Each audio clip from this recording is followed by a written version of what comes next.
peace talks that we have at the Peace Festival here they're varied. Some are political, some are reflective, and some are practical. This is a bit of all really, but it's quite practical. So I just want to ask you all to think, if you're a parent, have you had the smartphone conversation with your young people yet? Or if you're a young person, have you had that conversation with your mum and dad? I hope that Charlotte from Generation Focus might help you to think about that. And if you're inspired by this, we're going to have a breakout discussion about the issues surrounding it between 2 and 3 in our campaigns tent, which is over by the bridge there. So, Charlotte, Generation Focus, welcome.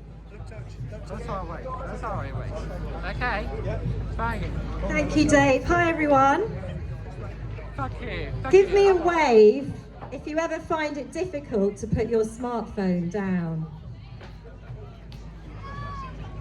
Give me a wave if you know a teenager who you think is probably addicted to their smartphone. Oh, someone's waving with both hands there at the back. Hello.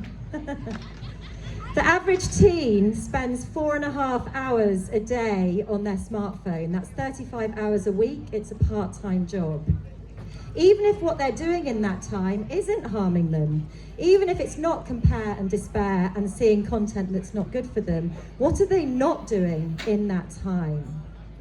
This is 4.5 hours a day less to sleep, to read, to talk, to play, to be bored, to daydream, to be present.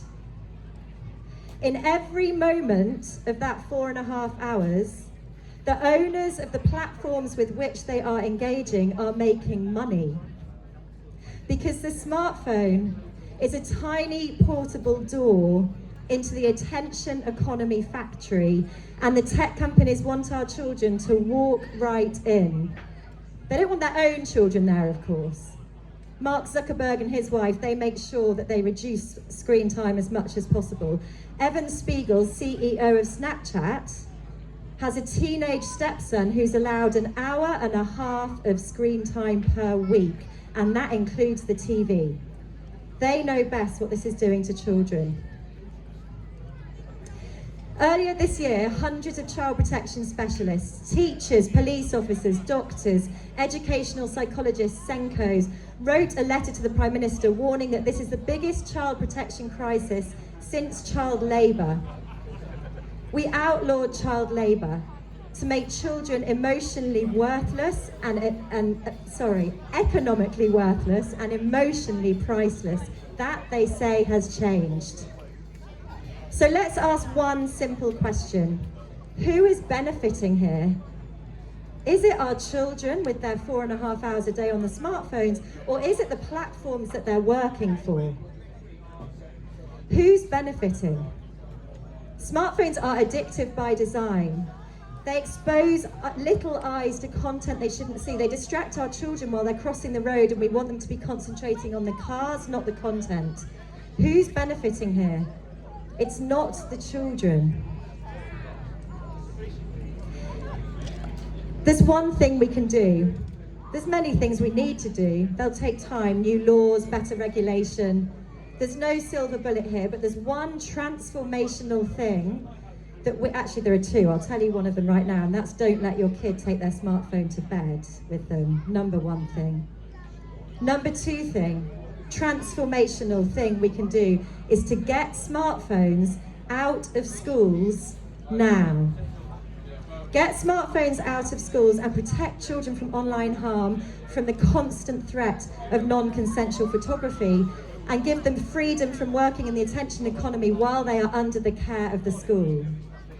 300 secondary schools across England have done this already. They've moved to brick phones, remember those, call or text only, brick phones only or no phones at all. And these are the benefits they are reporting. I get emails about this daily. Teenagers, children playing again in playgrounds. On school buses, more talking, more staring out of the window, less being shown porn on another child's phone. More interaction. More peace. Less bullying, fewer safeguarding incidences. Children no longer leaving the classroom to TikTok in the toilet. When we take the world's most powerful distraction tool and the constant bombardment with notifications, ping, ping, ping from social media, yes, but also from all the other apps that alert us minute by minute, update us, warn us. When we free children from that distraction, they learn faster and they learn better. GCSE grades go up, anxiety falls. Because children realise they're okay without their smartphones.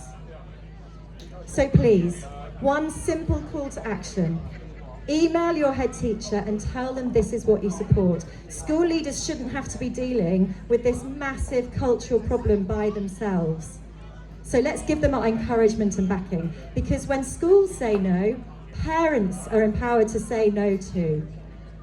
No to consuming and gaming in the online attention economy factory generating profits. Yes to learning and playing in the real world generating memories. No to making sure that tech companies reach their targets. Yes to making sure our children reach their potential. Please join me at 2 o'clock in the discussion tent if you want to talk about this more. Thank you very much.